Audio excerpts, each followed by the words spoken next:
kira-kira mau mengulang hidup, mau jadi apa? Gue mau jadi kayak sekarang. Tetap. Gue mau berubah. Karena ini adalah jalan terbaik yang pernah gue jalani selama gue hidup. Kenapa bisa suka musik?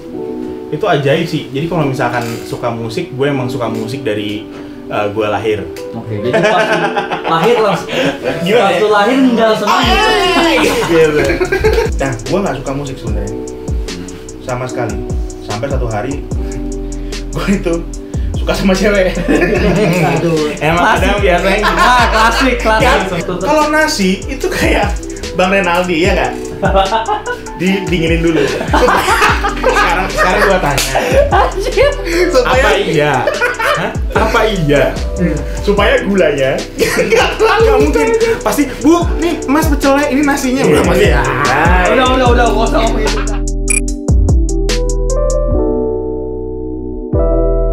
Welcome to the Hustler Talk. Kali ini seneng banget nih kita kedatangan orang-orang yang tadi gue bilang, orang-orang yang bisa menghebatkan orang tapi di belakang layar. Tapi sebenarnya guys, sekarang udah bukan di belakang layar lagi ya, udah mulai mengeluarkan mukanya nih. Wah, gitu ya. Kayaknya sih gue ngeliatnya kayak gitu ya. Nah sebenarnya kali ini gue sebenarnya gue itu berdua juga sama kayak kalian. Tapi kali ini Julionya lagi pergi meninggalkan gue. Sedih. Nggak apa-apa, satu masih tetap kuat. Sebenarnya jadi awalnya sebenarnya Passion 5 ini berdua yang kayaknya visinya tuh, ambisinya tuh masih sama kayak anak muda. Jadi bisa gue lihat kayak gitu. Gitu. Umur aja. Oke, sebenarnya gue mau bukan menceritakan sih. Gue bener-bener ngelihat Passion 5 itu kenalnya dari Tony awalnya. Habis itu gue ngelihat Passion 5, emang ini apa nih bro? Pas gue lihat ternyata ini tuh yang memproduksi lagu ini. Dan ternyata yang gue first impression gue melihat Passion 5 adalah sebenarnya orang-orang di luar sana tuh tidak tahu bahwa di dalam lagu yang hebat ataupun lagu yang kalian dengar terdapat orang-orang yang terlibat di belakangnya yang mungkin kalian nggak kenal. Nah itu yang gue lihat itu Passion 5. Oke. Gitu. Gimana menurut kalian kalau gue tanggapan gue seperti itu? Gimana tuh, Dok? Ya gimana ya? Ya semua tuh kan artis sama produser nih, kalau ngomongin Passion 5 dan artis gitu ya. Itu kayak suami istri menurut gue. Iya kan? Betul. Kuat, dia punya suara bagus, dia talented, dan ada orang yang bisa membuat si talented ini menjadi lebih berkembang. Berarti yang menjadi membuat lebih ordinary kelihatan. menjadi extraordinary. Ya, itu tugas kita emang. Jadi kalau lu bilang kayak gitu, setuju. Iya, di depan layar tidak akan sebersinar itu tanpa orang-orang di belakang layar. Berarti kalau suami yang hebat tidak akan terlihat hebat kalau tidak ada istri yang support di belakang. Sebaliknya begitu juga. Sebaliknya begitu juga. Oke. Tapi sebenarnya Passion 5 ini udah berdiri belum lama ya menurut gua, 2018 ya? Yes, ya. Passion 5 itu kita berdirinya 2018 sebagai perusahaannya. Oke, coba dijelaskan Passion 5 itu apa? Oke, Passion 5 itu sebenarnya adalah label music dan juga audio post production. Dimana kalau misalkan label music itu kita bergerak di kita sign artis, terus kita produce mereka, entah kita bikin lagu atau mengaransemen lagu mereka juga gitu. Dan merilis mereka ke publik. Kalau misalkan yang satu lagi kita juga ada audio post production. Di situ kita ngerjain buat iklan, web series, semuanya kita pegang juga, jingle gitu kita pegang juga. Jadi kita punya dua lini usaha. Oke, jadi kalau misalnya gue ngomongin Passion 5 berarti kan orang-orang di dalam, sebenarnya kalau gue lihat itu Passion 5 ini adalah tujuan akhir atau goals orang-orang yang suka musik menurut gue. Kalau gue ngeliatnya orang yang udah suka musik akan berakhir menjadi produser, yaitu karena dia bisa memproduksi lagu misalnya gitu. Nah dia baru buat salah satu perusahaan. Oke. Nah tapi sebelum Passion 5 muncul berarti kan kalian sudah bergerak di bidangnya masing-masing. Sudah kalau gue lihat Bang Edo gitaris, kalau misalnya Bang Abe percussionist. Yes. Nah Bang Abe udah mulai dari kapan tuh percussionist tuh? Wah. Gue ngomongin bukan mulai dari udah mulai jadi pekerjaannya, tetapi kenapa bisa suka percussionist? Kenapa bisa suka musik gitu? Itu ajaib sih. Jadi kalau misalkan suka musik, gue emang suka musik dari gue lahir. Oke, jadi pas lahir langsung. Gimana ya? Waktu lahir ninggal semuanya. Bisa begitu. Ya, maksud gue adalah kayak gini. Maksud gue masa kecil gue tuh akrab banget sama musik. Di keluarga besar gue itu jadi kayak masing-masing sepupu-sepupu gue paling nggak mereka harus punya satu alat musik atau seni yang mereka pelajari. Kalau gue kenanya waktu itu awalnya gue belajar main elektron, piano dan elektron. Terus sampai satu waktu gitu gue tergabung sama satu orkestra. Itu di umur berapa Mas Bre? Umur berapanya tuh tepatnya 2 SMP. Kalau tergabung sama orkestra itu di 2 SMP. Gue sebagai pemain keyboardnya mereka. Terus tiba-tiba satu waktu ada satu lagu yang memang butuh percussion, ceritanya gitu. Terus tiba-tiba gue ngomong sama konduktor gue bilang, Pak, saya mau belajar karena penting nih, kita perlu ada ini ya, saya bilang gitu waktu itu. Gue bilang itu, beneran. Terus tiba-tiba si konduktor gue bilang gini, kamu beneran mau? Iya gitu. Itu jaraknya itu 2 hari sebelum konser. Jadi gue tiba-tiba minta belajar 2 hari sebelum konser supaya alat ini nanti ada yang main. Gitu. Nah, ketika akhirnya gue diajarin dalam kurun waktu 2 hari, terus timbullah kecintaan gue sama si ketipung-ketipungan ini. Di situ akhirnya gue menemukan kayak, seru juga ya gitu. Gue bisa melengkapi yang lain dengan bentuk percussion ini. Berarti gitu. memang waktu 2 hari lu dipersiapin lagu apa sih emang? Lagu orkestra yang waktu itu dimainin tuh ada Besame Mucho. Jadi emang lagu daerah. Lagu Latin gitu waktu itu. Memang perlu pemain percussion. Saat itu tuh sebenarnya udah ada pemain percussion, tapi ternyata pemain percussion sakit. Bener-bener deket banget sama konser dan dia megang peranan penting. Jadi akhirnya gue bilang, ya udahlah, gue pengen belajar. Akhirnya selama 2 hari itu alatnya dipinjemin ke gue dulu, terus gue belajar 2 hari, besoknya konser. Belajar 2 hari untuk satu lagu atau untuk beberapa lagu? Untuk satu konser. Tapi berapa lagu? Tapi bagaimana? Kalau konser kan biasanya kan 10 sampai 12 kan. Gue tuh ada sekitar 4 lagu. Jadi gue belajar bener-bener tiap hari gitu. Belum ada zaman YouTube kan. Ya, gue baru denger sih. Nah, Jadi kan belum ada zaman YouTube kan. Gue bawa apa ya waktu itu ya? Gue baca part aja. Udah gitu doang. Terus bagaimana reaksi orang-orang ketika lu bisa hanya 2 hari? Ya kaget lah udah pasti. Gitu, kaget lah gitu. Terutama si konduktor gue gitu. Karena maksudnya persis sebagai ekspektasi. Jadi ketika dia lagi kondak ini orkestranya, dia ngeliatin gue, mukanya gini. Gitu, maksudnya dia harus memastikan bahwa gue bener. Yang biasanya kan semua fokusnya pasti ke yang lain-lain kan. Jadi ternyata kayak gitu. Waktu itu gitu. Jadi gue main sambil ngeliatin dia juga gitu. Cuma feeling lu gimana Bang? Pas lu tahu lu suka, lu dikasih tanggung jawab yang besar. Yes. Tapi lu hanya waktu 2 hari. Bagaimana perasaan lu? Gimana lu bisa yakin bahwa lu itu bisa gitu loh? Dari lo sendiri sih sebenarnya. Jadi maksudnya kayak gini. Kan banyak orang sometimes gue mau, tapi kalau dikasih waktu cuma segini ya tentu gue nggak bisa. Banyak orang berpikir seperti hari itu gue yang mau. Jadi intinya kalau gue belajar kayak gini, itu jadi akhirnya jadi pembelajaran dalam hidup gue. Jadi ketika emang lo mau sama sesuatu dan emang lo yakin gitu lo bisa, dia pasti bisa, lo pasti bisa dalam kurun waktu sekecil apapun menurut gue. Jadi ketika emang lo udah niat plus lo kasih effort, gitu, akhirnya lo bisa achieve. Menurut gue gitu. Itu pengalaman hidup gue. Terus Bang itu gimana bisa suka gitar? Udah dia ketawa. Gue habis denger, gue jujur aja ya 10 tahun dan cerita sama Abe baru dengar cerita ini sekarang. Jadi lu kemana aja? Kalau gue merefleksikan sama cerita gue tuh juga kayak jadi apa ya? Jadi murah banget ini cerita gue. Jadi murah.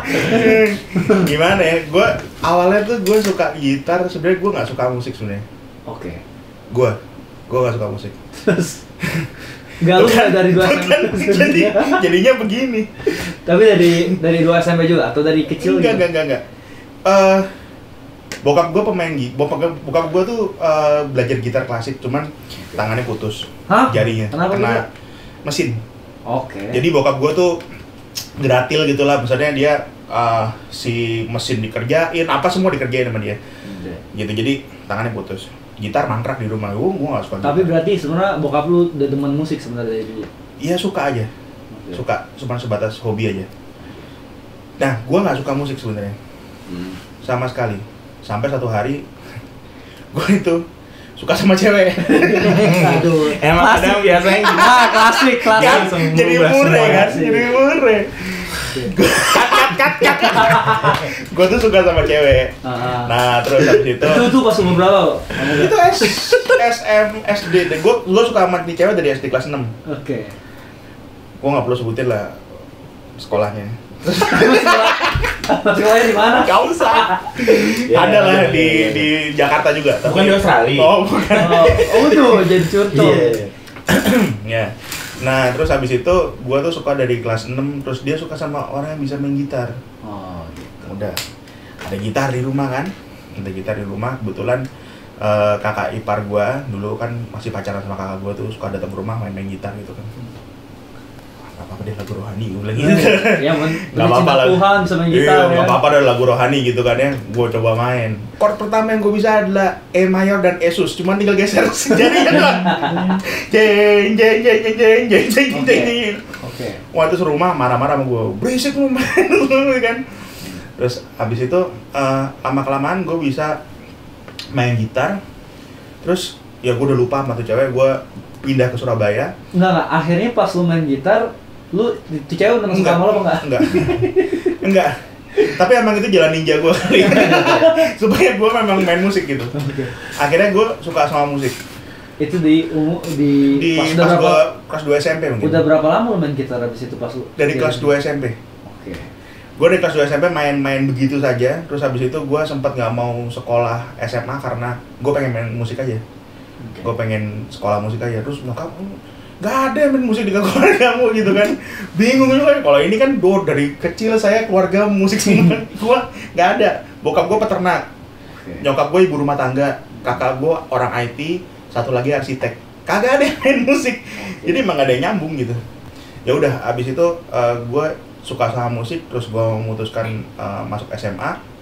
Dari SMA abis itu gue kuliah musik, pindah ke Jakarta. Dari SMA sekolah musik, tapi sekolah... Enggak, SMA kan SMA biasa. SMA biasa. SMA biasa akhirnya. Sekolah musik. Tapi gue les gitar. Oke. Les gitar. Terus abis itu gue kuliah musik Jakarta. Kuliah musik. Ambil di mana? Ambil di apa namanya, udah nggak usah sebutin yang udah tutup soalnya kampusnya. Di Pulau Gadung ada. Oke. Jadi berarti karena memang itu emang gitu nih, aduh gue bingung juga nih, agak ini. Nggak apa-apa. Perbedaan keluarga lu dan keluarga gue adalah kalau gue dulu ketika gue pulang sekolah, pas turun dari lantai 2 gitu ke aula ini, ke rumah gue yang lama gitu, semua keluarga besar gue, di bawah tuh ada kakak gue tiba-tiba tak teng lagi nari gitu. Kalau perbedaan keluarga dia sama keluarga dia mendukung dia dalam musik. Okay. Keluarga gue terpaksa mendukung. Sama-sama mendukung, tapi satunya ada terpaksanya nih. Gitu. Tapi memang sometimes kalau misalnya memang panggilan orang mau bagaimanapun basicnya, tapi akan terus terpanggil gitu. Pasti. Kalau itu yang gue pikiran sih. Kalau gue belajarnya sih jalan manusia nggak ada yang bisa nggak ada yang bisa. Manusia boleh berencana tapi Tuhan yang menentukan gitu. Gue mau lari kemana aja, gue yakin kalau end up-nya gue hari ini di sini ya Tuhan akan ngarahin gue ke sini. Terus alhasil bagaimana ketika orang tua lu bisa yakin bahwa lu ini sebenarnya mau di bidang musik gitu? Ya gue harus belajar bertanggung jawab sama apa yang gue pilih sih. Oke. Kapan lu mulai bertanggung jawab dengan apa yang lu pilih? Waktu semester 3. Semester 3 kuliah. Gue semester 3 itu di kuliah musik di Pulau Gadung itu. Waktu itu rektor gue dipanggil sama rektor gue. Nggak tahu tiba-tiba dia sayang banget sama gue gitu. Gue bisa. Iya, karena sebenarnya kalau dilihat dia, gue itu kuliah musik itu bukan 100% keinginan gue juga. Nah, jadi memang karena gue nggak mau belajar aja.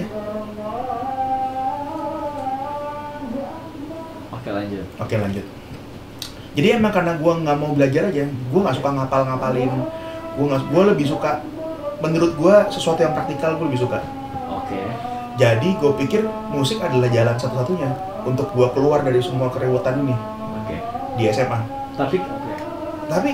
Tapi begitu masuk kuliah musik, wah ternyata enggak men. Susah. Hah? Major itu ada 7 scale. Masing-masing punya 5 posisi di gitar, jadi ada 35 baru major. Kita belajar sampai kromatik. Berarti sekitar ada 300 berapa scale yang harus gue hafalin sebenarnya. Itu lulusnya harus 3,5 tahun, 4 tahun? 3 tahun. Oh, 3 tahun. Belum itu nanti kalau misalnya teori-teori kita mesti ribet ya pokoknya. Ribet lah pokoknya. Intinya kalau gue mau jelasin tuh ribet gitu. belum sejarahnya gue harus ngapalin juga gitu. Semester 3 gue dipanggil sama rektor gue, bilang gini, Dok coba ngejam sama saya. Dia main gitar juga, ngejam, ambil gitar saya yang mana aja di ruangannya, gue ambil dong ngejam. Selesai gitu, dia cuma ngomong gini, kamu yakin mau belajar musik gitu? Duh, kenapa mas? Ini buat kamu hidupin anak istrimu loh. Oke. Kaget. Hari itu kayak mata gue tuh terbuka gitu. Buat gue hidupin, gue langsung flashback ke belakang semua kelakuan gue sama orang tua gue yang minta gue mau sekolah musik pokoknya.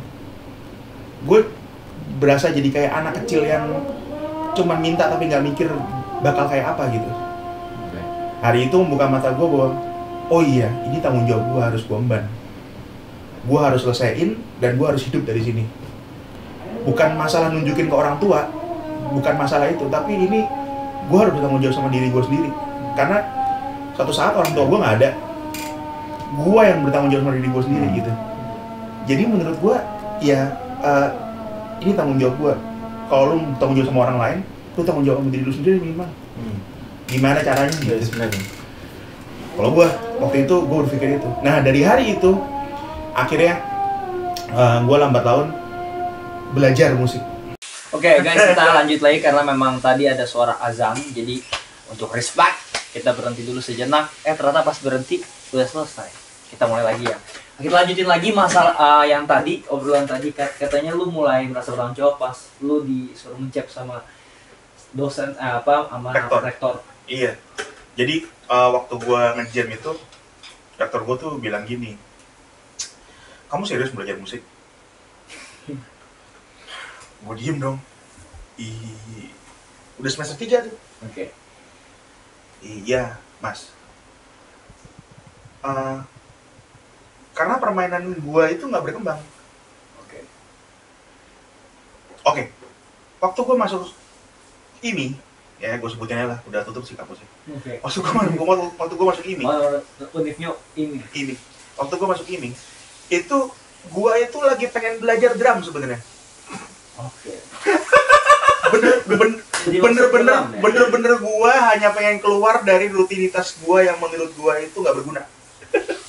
Yaitu kuliah, ngapalin buku segambreng-gambreng. Jadi dulu sebenarnya lu mau masuk kuliah musik gara-gara untuk lari, tapi pas lari ternyata dapatnya begitu lagi. Menghafal juga. Ya menurut gua ilmu semuanya akan begitu kalau serius. Dan akhirnya lu apa aja mau melarikan itu dan lari ke drum lagi. Gua suka main drum. Ya, ini cerita lain lah. Gua suka main drum mungkin ya. Gua mau tes, mama aku mau masuk drum aja. Bilang gitu. Sampai ke formulir, gua tulis dong gitar. Tahu nggak kenapa? Kenapa? Karena gue pikir gitar itu paling ringan dibawa kemana-mana. Gue tinggal ngamen, nggak taunya efeknya banyak banget, buset. Gitar gue udah 9 sekarang. Mesti jadi pemain perkusi berarti. Pensilannya banyak. Gitu. Nah, terus habis itu serius main musik. Iya. Sekarang permainan gue nggak berkembang. Jadi awalnya gue masuk gue emang nggak terlalu bisa main gitar. Gue main gitar klasik. Nah, ini musik ini yang akan hidupin kamu sama istri kamu nanti. Di situ gue kaget banget. Karena gue harus bertanggung jawab. Gue jadi flashback semua waktu gue tuh ngomong sama bapak ibu gue. Gue mau sekolah musik itu cuma kayak anak kecil yang nggak tahu masa depannya sebenarnya mau kayak gimana. Jadi bener-bener gue langsung berpikir bahwa gue harus bertanggung jawab sama diri gue. Kalau gue nggak bisa bertanggung jawab sama diri gue, gimana gue bertanggung jawab sama orang lain? Dari obrolan itu, dari hari itu akhirnya gue belajar musik. Baru lu ngomong belajar, tadi lu udah semester 3 kan di situ? Udah semester 3. Jadi lu merasa semester 1 dan 2 lu sia-sia? Enggak juga, karena nilai gue nggak jelek amat sebenarnya. Hanya permainan gue tidak berkembang. Jadi ada turning point supaya lo bisa jadi arahnya udah jelas nih. Oke, gue harus lebih fokus di sini. This is the rest of my life gitu. Musik adalah the rest of my life. Hidup matinya. Akhirnya jadi seperti itu. Karena itu yang akan nemenin gue sampai gue mati nanti. Ini nih, sampai hari ini. Waktu pilihan lu itu milih drum, akhirnya gimana? Ya kepake juga, gue kadang-kadang kalau bikin di sini pakai keyboard, gue bikin drum. Tapi maksudnya kalau misalnya kuliah di IMI itu yang lu main gitar, memang lu masuk jurusan gitar apa gimana? Itu udah dipilih sejak semester 1 apa gimana? Dari semester 1. Kan dari formulir kan gue udah tulis tuh, gue ambil jurusan gitar. Tapi, ada gak ambilan gitar yang gak bisa main gitar? Temen-temen lu? Ada. Oke, kenapa dia pilih gitar apa gitu? Gue gak ngerti. Nggak tahu juga. Gue gak ngerti. Itu lu mungkin mesti bikin podcast sama dia lagi. Gak tuh serius gue gak ngerti. Gue waktu itu pokoknya gue ngambil gitar karena gue berpikir gue bisa belajar dari anak drum. Oh, maksudnya gimana ya? Gue suka drum. Oke. Gue suka main drum. Gue gak mau ambil jurusan drum. Gue ambil jurusan gitar aja lah. Akan kalau gitar, gue bisa bawa gitar gue kemana-mana, ngamen-ngamen sama orang-orang, nongkrong gitu. Mikiran gue sempit banget. Tapi satu hal yang gue berpikir luas adalah kalau gue ambil gitar berarti gue dapat 2 shot nih. Satu lagi gue belajar drum sama guru drum. Ya gue tempel aja guru drum. Pas lagi nganggur ajarin gue dong main drum. Gue suka drum soalnya. Kayak gitu. Nah, minor gue ambil piano. Minor gue ambil piano. Jadi gue 3 alat musik dong. Bayar 1, nggak apa-apa. Nggak masalah buat gue. Uangnya bayar ya. Iya, drum ada disediain. Oke, jadi pas itu cerita awal kalian ya. Terus bagaimana kalian bisa bertemu ceritanya? Sebenarnya kan 2018, berarti sebenarnya udah jauh nih. Lulus kuliah butuh waktu berapa tahun? Itu pas lulus kuliah kalian udah kenal apa belum? Belum lah. Tapi 10 tahun ya, 10 tahun belum kenal. Iya, kita awal ketemu tuh sebenarnya 2010. Awalnya tuh jadi kita lagi ngerjain ada satu project itu. Gue minta. Kalian ketemu pas udah berapa tahun lulus kuliah? Oh, udah jauh sih. Gue juga nggak tahu dia lulus kapan. Berarti sudah jalur pekerjaan, kalian sudah bekerja dulu. Bahkan kita ada di lingkaran pertemanan yang berbeda sebenarnya tadinya. Benar nggak sih? Yang menghubungkan kita adalah satu toko musik itu doang. Karena kan waktu itu kan lo sama band lo kan di ini, di kontrak sama itu kan. Iya. Jadi ya, gitulah.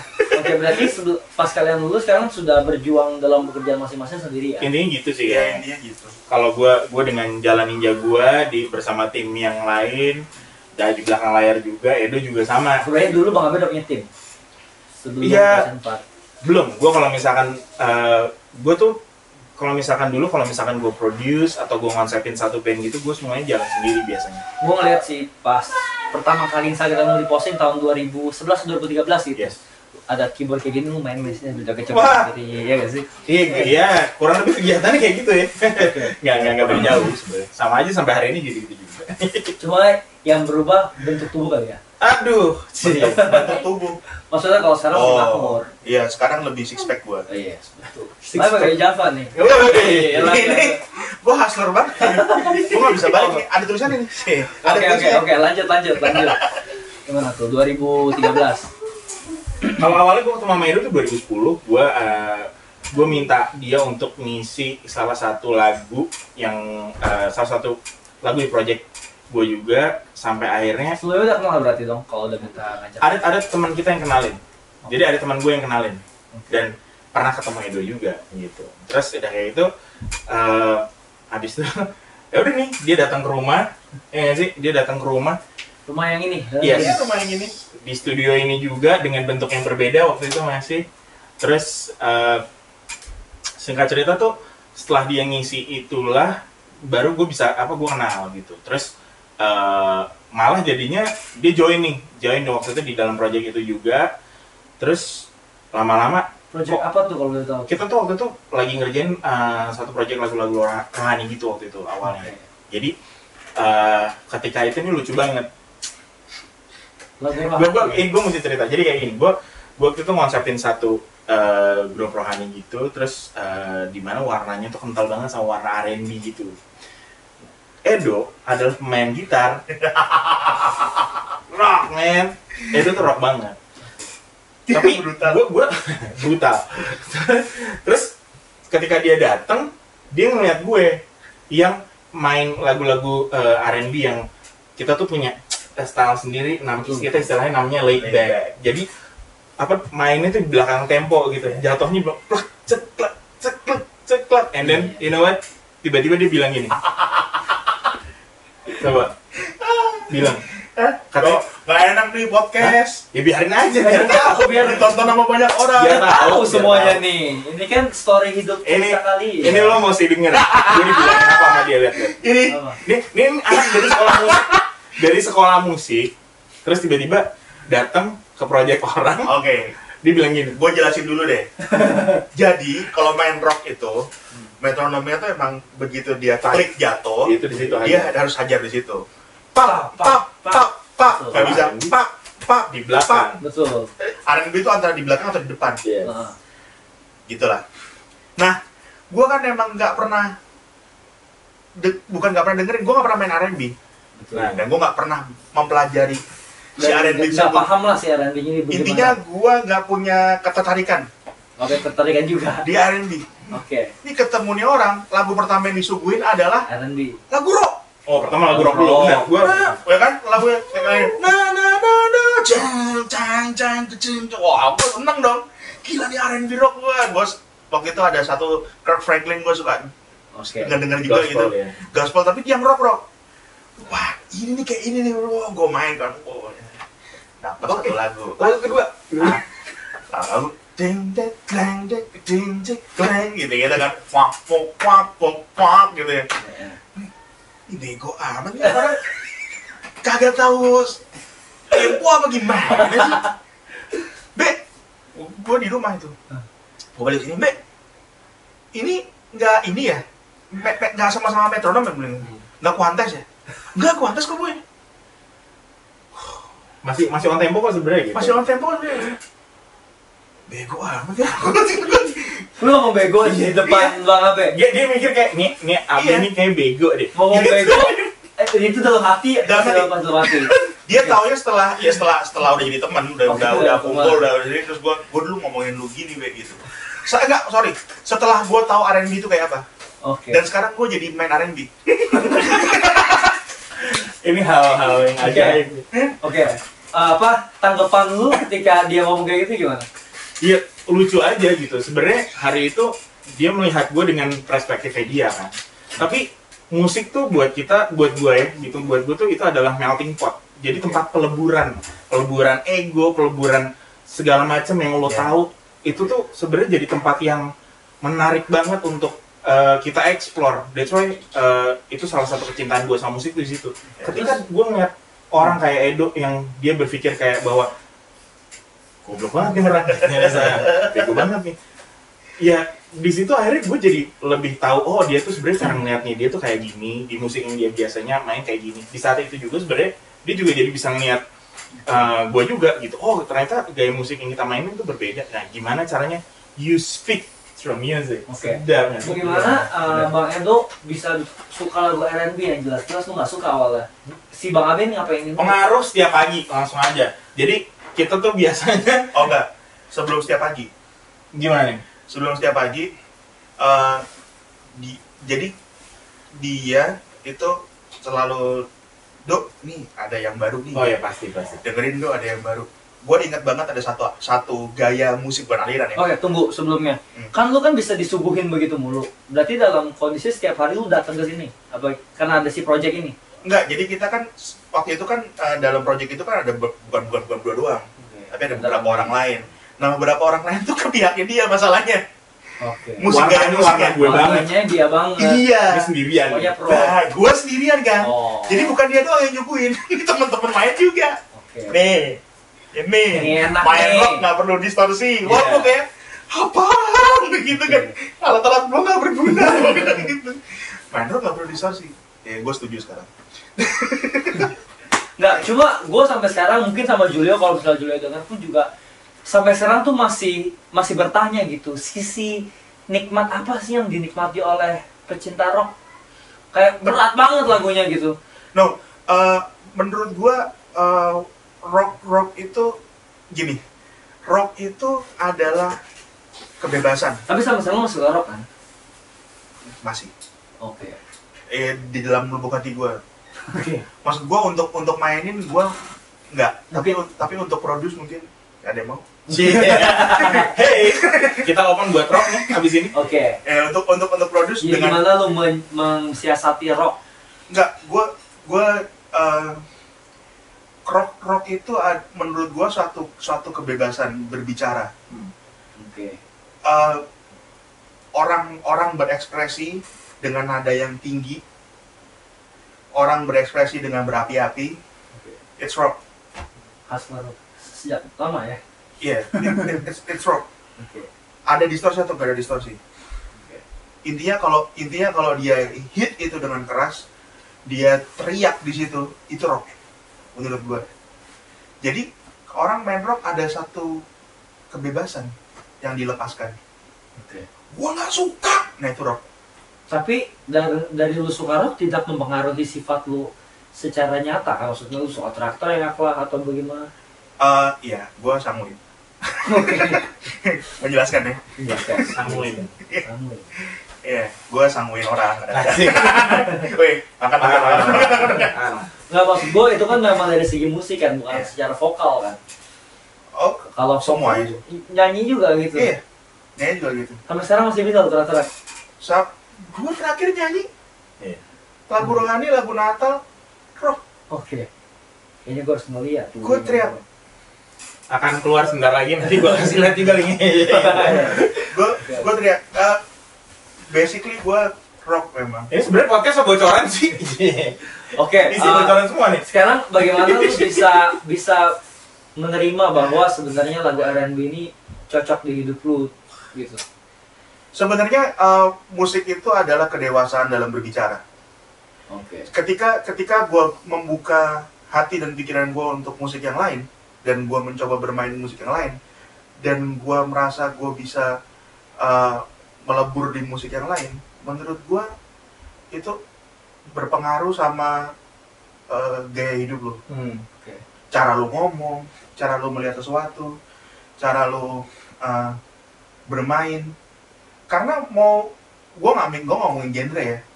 Kalau lo pun sukanya memang enggak, gue emang suka main rock. Banyak kok gitaris rock yang atau musisi rock yang dewasa juga dalam berbicara di musiknya. Gue yakin dia juga akan dewasa juga dalam berbicara. Secara ngomong. Gitu. Menurut gue sih. Iya, jadi musik tuh sebenarnya sama kayak apa ya? Musik tuh sebenarnya is the way of delivering message sih sebenarnya. Jadi buat kita tuh musik tuh sama kayak kita ngobrol. Kalau misalkan dan buat kita juga musik itu adalah bahasa yang paling universal. Kayak misalkan lo ketemu sama orang Afrika, tiba-tiba gue main satu pattern yang Afrika banget. Mereka pasti ngerti. Karena itu adalah rhythm utamanya mereka gitu. Kalau misalkan lo ngobrol sama orang Sunda atau orang Jawa yang nembang gitu, mereka pasti paham karena memang itu bahasa mereka setiap sehari-hari. Jadi kayak musik tuh bisa jadi buat kita tuh lebih kayak bisa nembus boundaries yang sebenarnya apa ya nggak kelihatan sama mata gitu. Kita bisa ngobrol sama orang itu, we can speak through their emotion and hearts gitu. Ketawa-ketawa, bisa ketawa, bisa fun banget kayak gitu. Gue kalau Java Jet kadang suka ngejar kan dulu sama orang-orang orang bule lah. Gue nggak bisa ngomong Inggris, tapi begitu main musik kita nyambung aja. Iya. Main mata ya, nyambung aja semuanya. Itu deh. Kita kayak tahu aja gitu bahasa musiknya. Kita bisa ketika kita bermain musik tuh bisa jadi kayak dalam satu frekuensi yang sama gitu. Dan buat kita akhirnya bisa kenal sama pribadi lain, kita juga jadinya ya through music gitu. Kita bisa lihat Edo orang kayak gimana, Abe orang kayak gimana gitu. Kalau misalnya lo tadi ngebahas rock, terus gue yang R&B sebenarnya enggak juga. Gue juga suka rock tapi nggak se-ekstrim dia. Kenapa gue suka rock? Kayak pasti ada pengaruh dari kayak misalkan my father gitu, kayak misalkan dia emang suka segala macam dengerin 70s rocks, 80s rocks, 60s. Gue kalau dari gue sendiri sebenarnya lebih ngeliatnya kayak gini. Kenapa gue belajar banyak genre? Karena gue pengen tahu gaya pikirannya si orang-orang itu cara berpikir kayak gimana. Karena kan musik adalah cara mereka ngomong kan. Bahkan memang kalau orang-orang mau tahu sifatnya gimana, dengerin dulu demen lagunya apa ya. Benar. makanya itu bisa masuk apa enggak. Yes, Nah, itu biasanya kayak gitu. Itu yang Passion Vibe lakukan sama Setiap orang yang biasa. sama. Oke, tapi kan maksudnya sebelum Passion Vibe lahir, pasti kan dari bela negara AB dulu sama Edro Abraham dulu secara masing-masing gitu. Nah, bagaimana pada akhirnya kalian bisa bersatu? Bagaimana pada akhirnya kita gimana ya, Be? Gitu. Berarti sebelum ada Passion Vibe kalian udah bonding lama dong? Iya, Udah, sebagai lama. teman ya lama. Sebagai teman. Oke. Akhirnya satu waktu itu tuh ketika 2018 itu akhirnya pokoknya kita Itu 2018, tunggu kalau kita tarik lagi dulu pas masih di rock itu tahun berapa tuh? Itu Masih mau dicepokin. 2010. iya. Itu 2010. Terus Jadi bagaimana reaksi Bang Abe ketika tahu Bang Edo udah mulai suka lagu R&B? Oh, gue dia suka mulai- tuh. Ada cerita dia panjang lagi. mulai suka, kok bisa sejalan sama gua nih. bro, itu lama banget. Jadi gua suka R&B dari 2010 dicekokin. Itu gua baru suka 16 atau 17. 2017. Kenapa lu bisa bertahan Bang selama 7 tahun? Hah? Kok bisa lama banget gitu loh? Lu mau tau nggak rahasianya? Mau tau nggak? Gimana tuh? Jadi gua sama Abe itu berusaha saling menghargai pendapat masing-masing. Betul. Jadi gua mau belajar apa yang ada di pikiran Abe. Abe mau belajar apa yang ada di pikiran gua. Gue potong lagi. Kenapa hanya kalian berdua yang mau menghargai? Yang lain kenapa? Kenapa kalian bisa berdua gitu? Oh, kalau itu sih karena emang kita emang berdua tuh lebih fokus di musik. Ibaratnya kita di lingkaran ada macam-macam, ada yang di marketing, ada yang segala macam, beda-beda. Jadi emang kalau misalkan di kita berdua emang kita yang paling fokus di musik gitu. Jadi ya Berdua lah, kita lah yang terjun berdua. Malah lebih sering ngobrol berdua, ngomongin musik. iya, ya ngobrol macam-macam lah. Macam-macam. Ngobrolin, aduh jodoh nih. Sama dulu mungkin gue sama Julio partner gue seperti itu juga. Awalnya ngobrolin biasa dan ternyata passionnya juga sama. Ternyata jadinya bonding. Lagian waktu itu kan gue juga tinggalnya di selatan juga dengan Radio Dalam. Kita dulu ada kantor di Tangerang. Jadi kita tiap pagi itu udah pasti naik mobil bareng ke sana. Nah, di situ ya kan mobil dia ya. Itulah proses. Suka dia mau pasang lagu apa. Itu lagu kenapa R&B semua. Oh, paham. Sampai ada satu waktu ketika kebetulan ruangan gue dan ruangan Edu tuh bedanya ya sekitar kayak 2 blok gitu ya, 2 blok. Terus biasanya tuh musik itu pasti keluar dari ruangan gue dengan segala macam yang gue dengerin. Tapi ini kalian lagi sibuk ngapain nih? Kok bisa ada blok-blokan ini lagi di kantor? Kita lagi set up satu company Oke. yang akhirnya jadi Passion Vibe sekarang, jadi father company-nya gitu utamanya. Namanya PT Unison Spektakarya Unggul. Iya gitu. Disingkat jadi USU. Nah, jadi di situ kita lagi development di sana. Biasanya tuh musik tuh pasti keluar dari ruangan gue biasanya. Udah pasti. Udah pasti kayak gitu.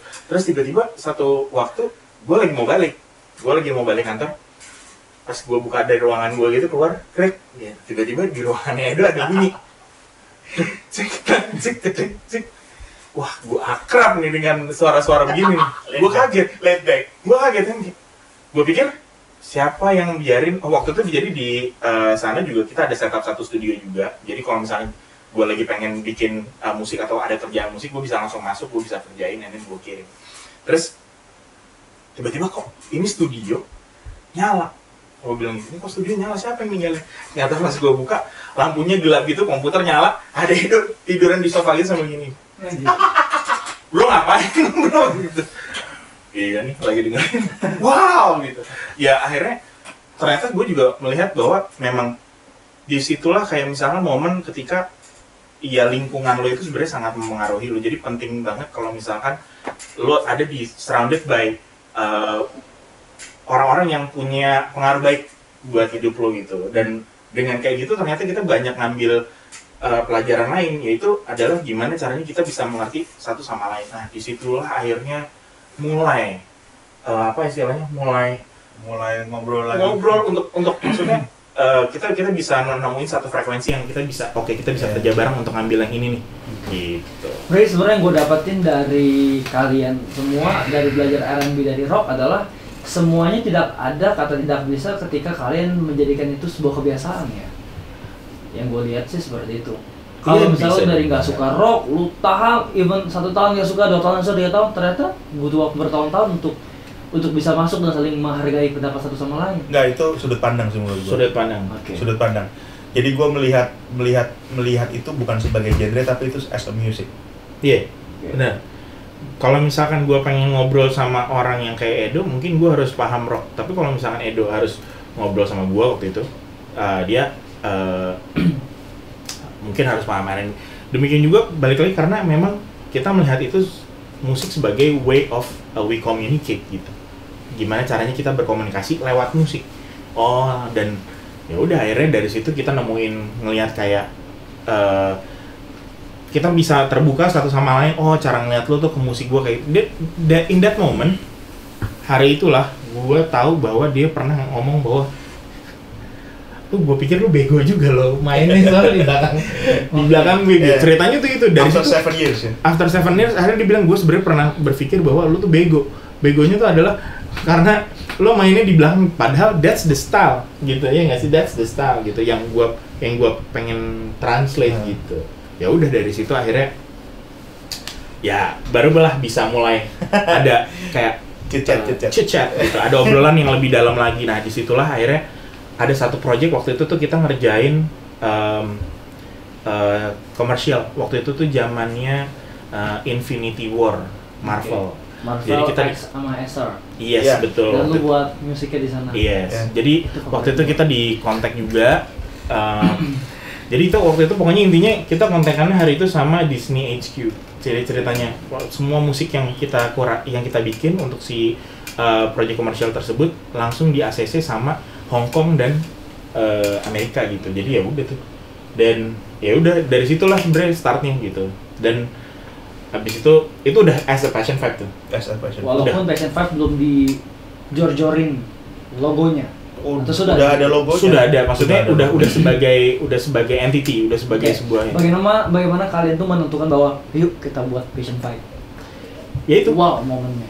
karena ada obrolan itu ya gitu, maksudnya dari setiap ada obrolan itu dan ternyata kita punya passion yang sama gitu. Makanya akhirnya kita kasih nama ya kita translate ini sebagai Passion 5.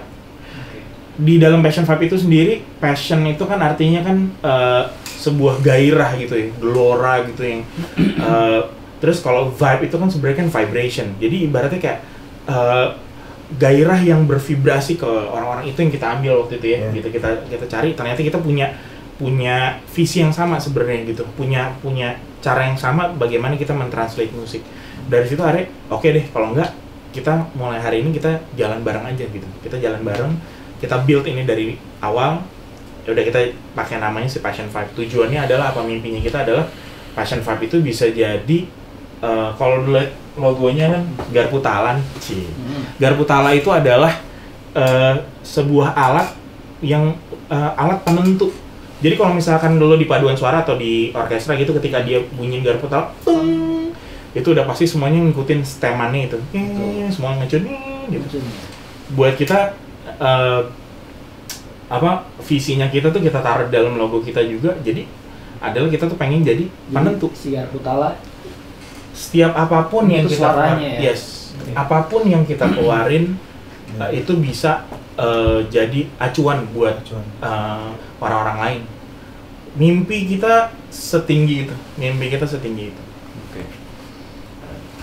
Terus kalau misalnya berarti waktu kerja sama berdua udah tanda kontrak sah apa? Udah pasti, karena kan sebelumnya kan kita emang lagi bangun perusahaan kan, gitu. Jadi emang kita udah bareng.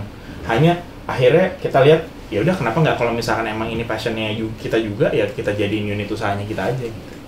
Kayak gitu. Berarti Passion 5 berjalan dari tahun 2018. Yes, 2018. Berarti 24 hours for Passion 5.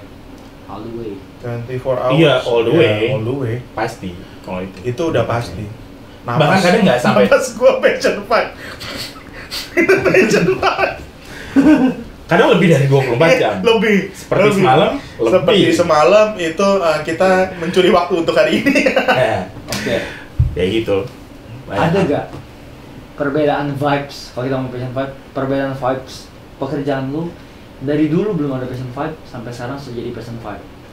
Perbedaan vibes. Maksudnya gimana? Perbedaan aura pekerjaan kalian setelah ada Passion 5 ini di hidup kalian tuh gimana?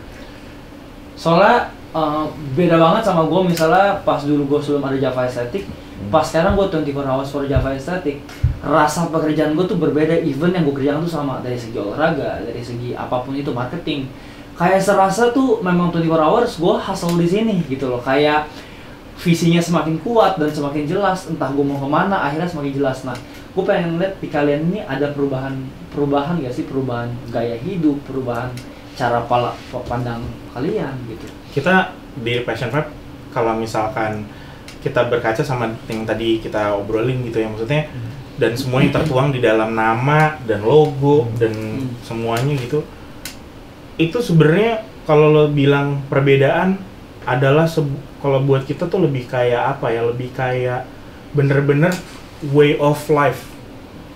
Jadi ini lebih berat lagi. Kalau kita ngeliatnya tuh ini udah way of life. Ketika lo lagi bikin something, you have to make sure itu bagus. Bagus buat siapa? Paling nggak bagus buat artisnya dulu.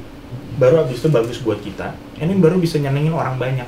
Karena kita percayanya ketika ada emang lo udah siapin satu karya yang terbaik yang kalian bisa bikin at least today, for the moment gitu, udah cuma saat ini aja, dan kita bisa ramu ini dengan tepat, cara delivery-nya juga tepat segala macam, dan gue yakin banget sih itu pasti bakalan punya impact baik langsung maupun nggak langsung. Nah, jadi si Passion Vibe sendiri ibaratnya itu udah jadi kayak way of life-nya kita gitu, bahwa kita pengen ngeluarin segala sesuatunya tuh yang selalu yang terbaik gitu, supaya bisa jadi si penentu tadi gitu, si Yakutala tadi. Oke, barulah itu terlahir Passion Vibe. Yes. Oke, sekarang kita ngomong tentang segi tema kita nih. Oke. Nggak, sebenarnya tujuan di Hustle Block ini kan tentang life business, terus bisnis lah. Nah, bagaimana kalau gue boleh ulik sedikit, bagaimana tuh dari segi finansialnya, dari segi keuangannya? Amankah the way of life-nya itu sudah menjawab belum sekarang? Sampai lu bisa menghidupkan keluarga atau menghidupkan diri sendiri mungkin, atau gimana? Kalau misalkan untuk menghidupi, udah pasti ya, maksud gue semuanya tuh, kalau misalkan lo tanya bisnis, nggak ada yang namanya langsung sukses. Betul. Tapi gue lebih sukanya kayak gini, kita melihat segala sesuatunya adalah we plan for the future. Jadi udah bisa lihat kayak semua gimana. Untuk aset ya, aset dulu. Betul.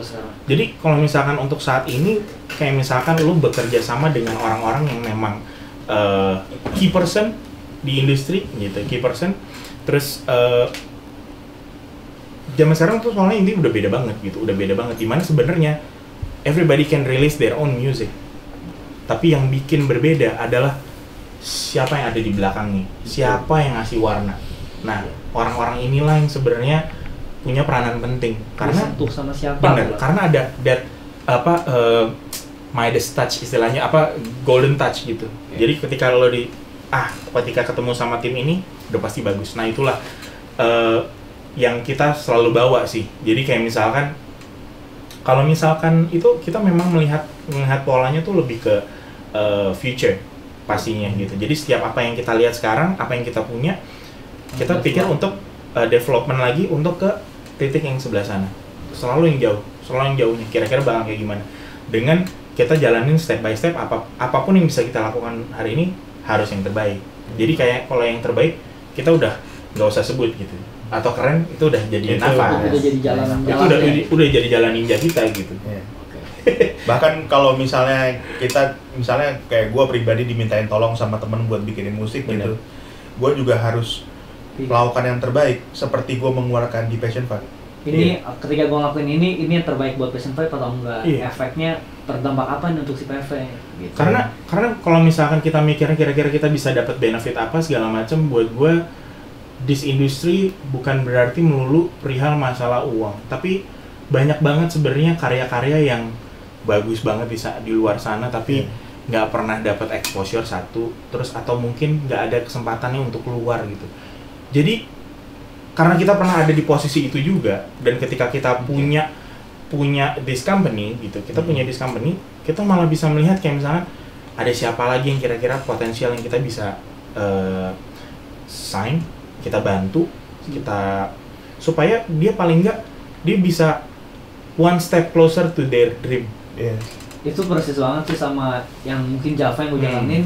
karena ada Java, gue jadi ngelihat bukan dari segi dulu kan gue memang dari segi atletnya lah olahraganya, tapi karena sekarang sudah ada Java, jadinya gue ngelihat mana nih yang orang berpotensial yang sebenarnya memang suka olahraga, tetapi belum punya arahan. Yes. Mungkin sama seperti kalian ya. Iya. Mungkin orang bisa nyanyi tapi belum ada arahan mau kemana. Yes. Kita akan support terus dari Benar. segi, kalau gue dari segi olahraga, entah dari pakaian, dan lain-lain. Kalau kalian dari segi memproduksi musik itu. Iya, karena kalau ngomongin impact secara langsung, lo pasti berpikir tentang gain, money gain, right? Tapi kalau misalkan dari kita tuh, kita juga lebih ngeliat kayak misalnya gini,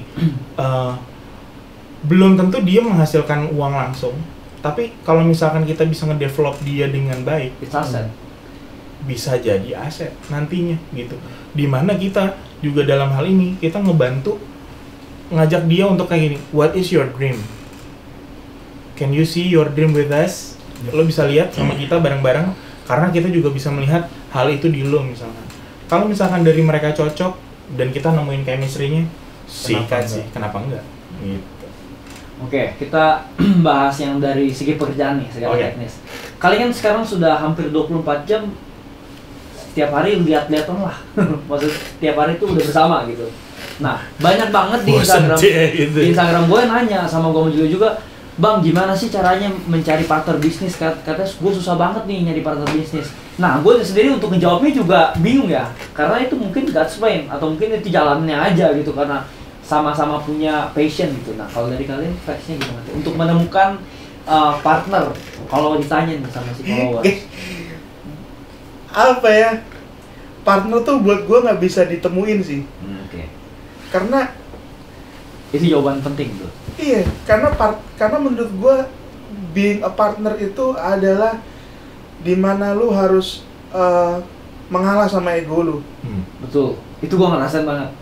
Iya kan? Bener. So, kalau lu mau jadi partner sama siapa itu pilihan lu, men. Iya. Kalau goalsnya udah mau menahan ego, kayaknya nggak bisa. Jadi nggak bisa dicari gitu kan. Iya, nggak bisa, itu udah fix pilihan lu. Lu mau nunggu sampai tua lu nggak dapet. Nggak ada perfect partner. Nggak ada perfect partner, dan nggak ada perfect me juga. Iya. Yang ada tuh super team. Dan iya, super team, benar. Super team. Nggak ada Superman. Super team. Yang ada super team. Nah, Superman pun harus punya Superman pun kalau mau jadi super team harus bergabung sama yang lain. Iya. Pasti, maksudnya nggak ada Superman tuh berarti nggak ada individual. Iya, kita tuh ngeliatnya as a team. Jadi makanya kita bergerak tuh kayak gitu. Jadi kalau misalnya lu mau ngomong cari partner, terus lu mau cari perfect partner, ya gue tanya, lu udah perfect belum? Kalau gue tuh kayak gitu, karena memang partner itu tugasnya melengkapi, bukan dilengkapi. Nah, terus kalian gimana? Ada itunya nggak? Berantem? Udah, kalau berantem mah nggak usah ngomong, Pak. Berantemnya gimana? Berantemnya bagaimana tuh? Coba pakai FIFA, pakai Call of Duty, kita berantemnya online. Coba kasih satu contoh yang nyata. Oke. Yang bisa relate. Satu contoh misalnya, yang dalam rekaman kali. Satu contoh yang nyata dalam rekaman. Silakan. Dalam rekaman. Kadang tuh ini bukan berantem sih menurut gua, ini beda pendapat. Bukan beda pendapat juga. Ini cuman sudut pandang aja. Oke. Sudut pandang aja. Kalian lihat ini yang kotak-kotak di belakang sini ya.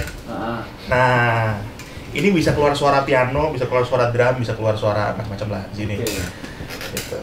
Bisa keluar suara gitar juga gitu ya. Berarti lo penting nggak bener? Hah? Berarti kalau lu nggak main gitar juga nggak apa-apa? Bukan gitu. AB ini udah jelasin tadi ya. Dia itu anaknya bisa main elektron gitu ya. Berarti dia harmoni juga tahu gitu ya. Dia bisa main percussion. Berarti beat. Tapi dia hidupnya dari percussion. Berarti dia beat yang tahu harmoni. Gua belajar hidupnya dari gitar. Tapi gue bisa main drum. Berarti gue anak harmoni yang tahu beat. Betul. Oke ya. Nah, situ dulu ya, jelas ya. Jelas. Nah, kalau lagi rekaman, main nih, Dok, isi gitar atau isi piano gitu. Gue udah bikin beatnya kayak gini nih. Oke, gue kayak gitarnya gini deh. Bentar. Ini bisa nggak voicing ini? Dia kalau mau rekam kan ya, pencet gitu. Oke. Ya itu suara yang bener, oke. Tak. Begini. Gue nggak susah nih, tangan tuh bisa begini. Iya. Terus begitu dia nengok, oh iya. Lu ngelihat kotak, gue ngelihat ini apaan nih? Kan susah kan? Dia lihat kotak kan tinggal begini gitu kan ya. Gini nih bunyinya. Gue main gitar 5 menit aja, tangan bisa merah-merah di sini. Itu posisi tangannya tuh memang yang lebar-lebar gitu. Jadi misalnya kalau C itu bisa C begini, itu jadi yang C yang apa gitu kan. Si balok itu kan. Iya, dan itu kan susah gitu, voicing itu kan susah gitu. Iya, gue paham. Iya, suaranya gitu doang, Dok. Iya, gitu dong. Lu lihat ke sini. Waduh, tangan gue udah begini. Ya kalau lagi rekaman aja kayak gitu. Maksudnya, tapi menurut gue itu belum, maksud gue tuh berantemnya yang bener-bener sampai ngomong. Sebenarnya gue nggak suka sama lu. Ada. Karena gue sama Julio begitu. Kayaknya abis ini kita perlu ngomong. Gue ngomong di jalan, gue nggak suka sama kata-kata lu yang kayak gini.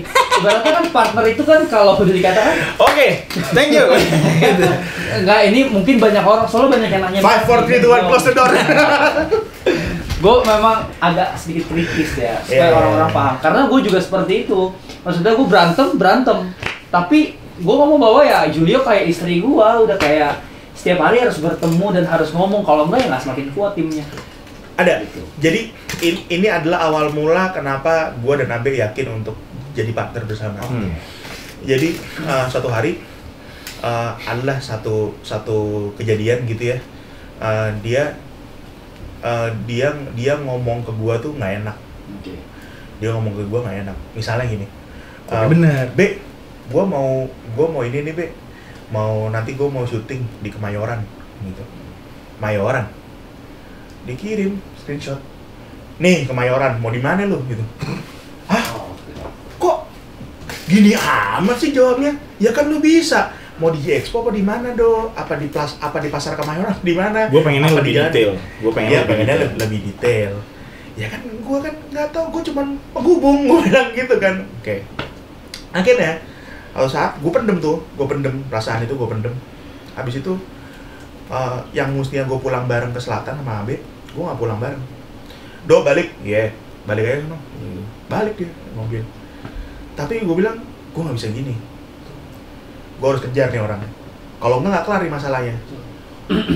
Di mana lu? Gue lagi mampir. Ada deket kantor pecel lele gitu. Gue lagi mampir makan Gak sehat. Di hustler yang olahraga semua kita pecel lele.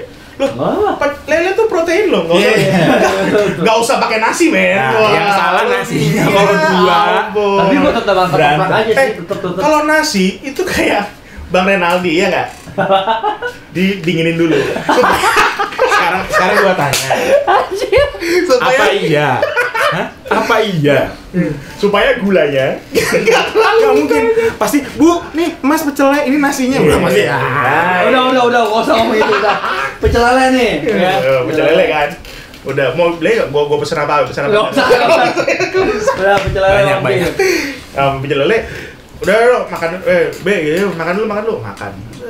Udah makan, nggak ngomong tuh makan. Kalau saya makan, gua mau ngomong sama lu. Udah kaget apaan? Lu nggak kejadian kemarin yang gini? Iya.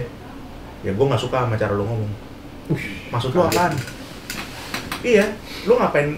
Gue kan nanya. Gue nggak tahu Kemayoran. Ya gue juga nggak tahu Kemayoran. Makanya gue kirim itu Google Maps katanya. Jadi gue bener-bener gue screenshot dari Google Maps, terus gue lingkarin. Ini daerah Kemayoran. Lu mau di mana? Gue sebenarnya minta hal yang lebih detail. Gua tau daerah Kemayoran kan rumah gua dulu. sorry.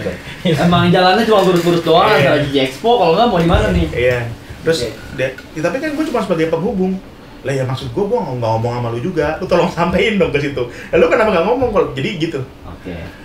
Jadi mulanya gue merasa emang ya keterbukaan itu penting. Betul. Lu kalau nggak suka ngomong aja. Betul. Kalau nggak suka ngomong aja gitu. Kayak misalnya sekarang udah lebih enteng ya. Kalau misalnya mau ngomong-ngomong apa-apa gitu ya. Gue nggak ngerti nih Be gitu. Jangan cepet-cepet. Nah, Abe itu adalah orang yang cepet. Gua tuh orang yang lebih mencerna dulu gitu. Jadi kayak, ya dia juga mencerna, cuman waktunya aja gitu. Be, ya cepet-cepet, please ya cepet-cepet. Oke. Gue pelanin. Gini Dok, gini. Oh oke, siap. Gue ngerti. Jadi udah sekarang udah lebih enteng, tapi awal mulanya dari situ. Dan itu yang akhirnya bisa di musik tuh jadi kayak misalkan karena kita udah terbuka satu sama lain. Jadi tuh kita lebih ngeliatnya tuh kayak misalkan kita lagi ngerjain satu project gitu. Gue akan nanya, what do you think? Kalau misalkan ini nggak enak, dari lu enak nggak gitu? Nggak sih, belum kena gitu. Ya udah, berarti kita ganti lagi supaya sampai bener-bener kita berdua bisa ngeliat ini kena dan cocok buat si artisnya. Setelah kita berdua udah enak, kita nanya lagi sama artisnya, enak nggak menurut lo gitu? Enak gitu. Itu banyak dari Rini Wulandari yang bikin segala macam itu sama kayak gitu juga. Pas zaman Rini belum ada Passion 5 ya? Sudah. Tapi kenapa waktu Rini dia selalu nyebutnya Bela Negara AB dan nggak sebut Passion 5 ya? Lo karena kalau misalkan kesebut Passion 5 udah pasti karena gua kalau untuk kayak kasus sekarang gua ngerilis artis under Passion 5. Kalau Rini waktu itu dia diproduce by Passion 5. Jadi dia bekerja sama. Kita wrote the song together, kita bareng-bareng, bareng-bareng kita tulis, kita konsepin kayak gimana musik dasar segala macem, kita lempar ke dia, dibilang gue suka lagunya, ya udah akhirnya kita nulis bareng, kita lanjut, akhirnya keluarlah si Crazy Over You. Gue ikutin sih, karena dia lagi berbunga-bunga sama suaminya, ini buat lagu sama anak-anaknya.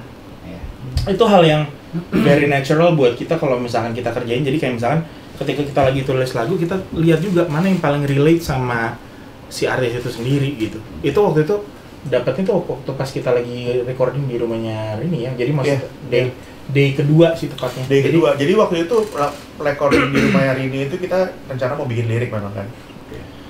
Terus habis itu sebelum bikin lirik biasalah kita chit-chat dulu, ngobrol-ngobrol dulu gitu kan ya. Terus ngelihat bagaimana dia mesranya. Sebelum gue ngomong, jadi Rini ini adalah, kalau gue dari segi perspektif gue ngelihat Rini langsung, Rini ini adalah salah satu influencer yang gue bilang, dan juga penyanyi. Kemudian dia itu, gue lihat sih kontennya sangat menginspirasi untuk orang-orang yang seorang mom. Dan dia itu ternyata demen lagu, dan dia sharing tentang anaknya, sharing tentang suaminya, dan ternyata dari kehidupan dia relate ke sebuah lagu dan bekerja sama Passion 5.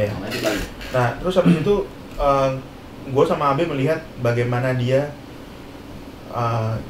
jatuh cintanya sama suaminya dan keluarganya, anaknya juga gitu. Berkali-kali jatuh cinta. Oh, sedang mesra banget gitu, mesra banget. Terus habis itu pas masuk studio, kita diem aja, ngobrol-ngobrol biasa gitu. Pas masuk studio, gue pengen bikin lagu tentang apa ya, Do gitu. Terus gue mulai ngomong, gue pengen bikin lagu tentang kayak gini buat lo. Iya nggak, itu nggak lo ngerasain? Iya sih. Yaudah deh, bikin yuk. Oke, berarti si Rini ini datang dalam keadaan belum tahu apa-apa, belum tahu mau bikin lagu apa. Waktu itu jadi labelnya Rini datang, dia bilang kayak gimana kalau misalkan kalian bikinin lagu buat Rini Wulandari waktu itu awalnya. Jadi ketika dari situ meeting pertama di studio sini juga. Kita kenalan lah pasti kayak gini, Rini itu sebenarnya warnanya kayak gimana, the way we see Rini bentuknya sebenarnya kayak gimana. Terus saat itu tuh Rini lagi mau comeback, jadi udah lama belum keluarin lagu lagi. Udah lama, karena hamil. Karena waktu itu masih hamil North Piano.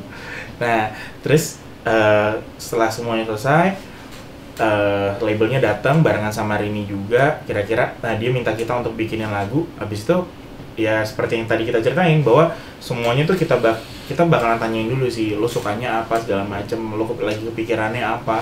Terus dari situ akhirnya setelah mereka balik kita workshop dulu berdua. Gue dapet nada tuh, Edo pertama gitu kan, terus sedap tuh, gitu, sedap ini aja. Terus gue masuk studio, gue dapet nana-nana-nananya sampai akhirnya intinya kita kirim. Kita kirim, Rin, lo suka nggak? Tiba-tiba voice note ke kita cuman isinya teriak dong, gitu. Gue suka banget.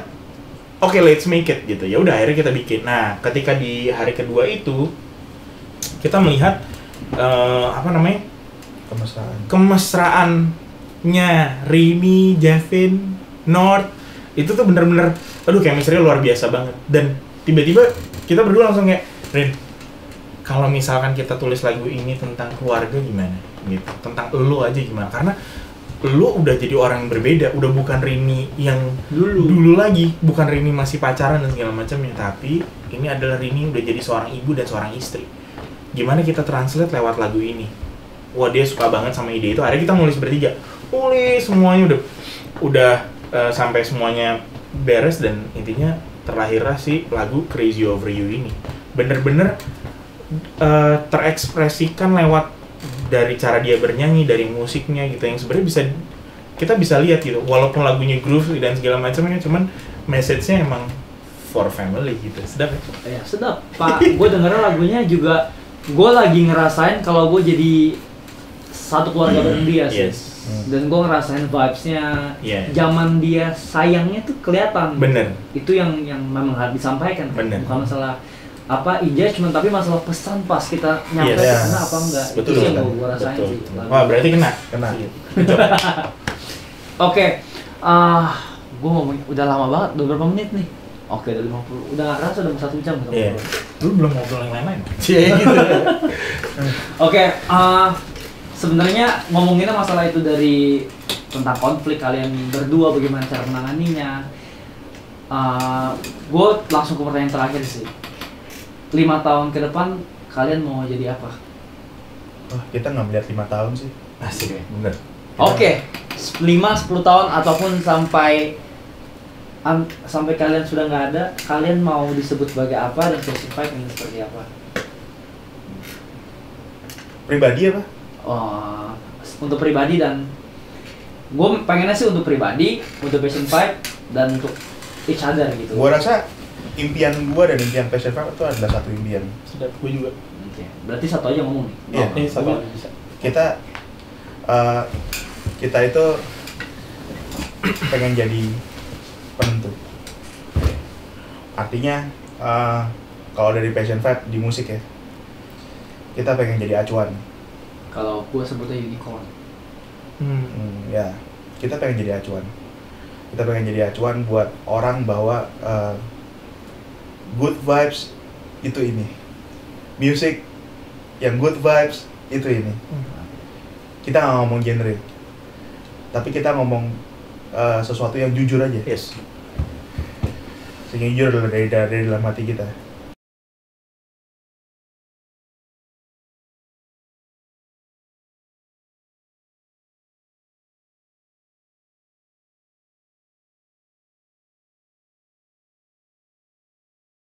Jujur gue kalau mau ngomongin ini bisa mau nangis loh.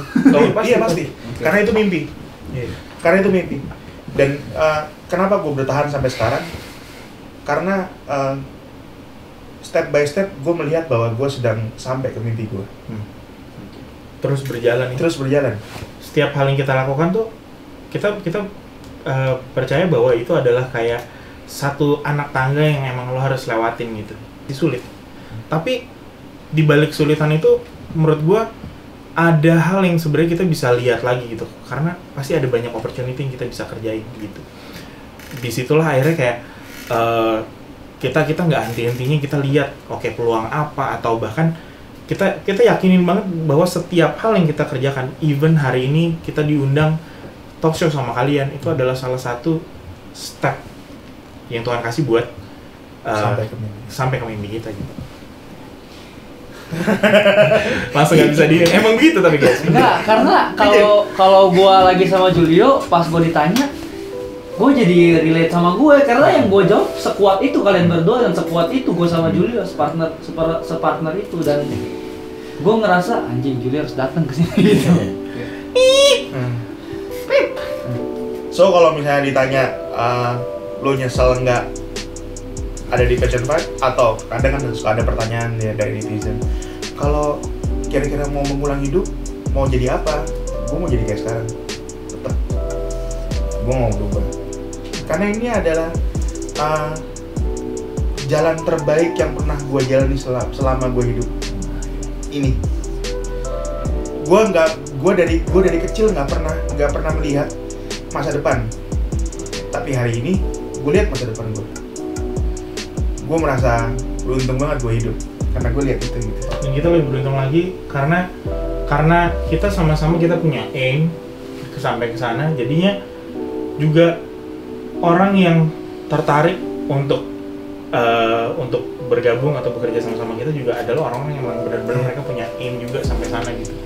Jadi lo kebayang nggak sih lo maju bareng-bareng sama orang-orang yang punya passion yang sama, punya mimpi yang sama. That's Vision 5. That's Vision 5. Kayaknya berisiko kurang gua.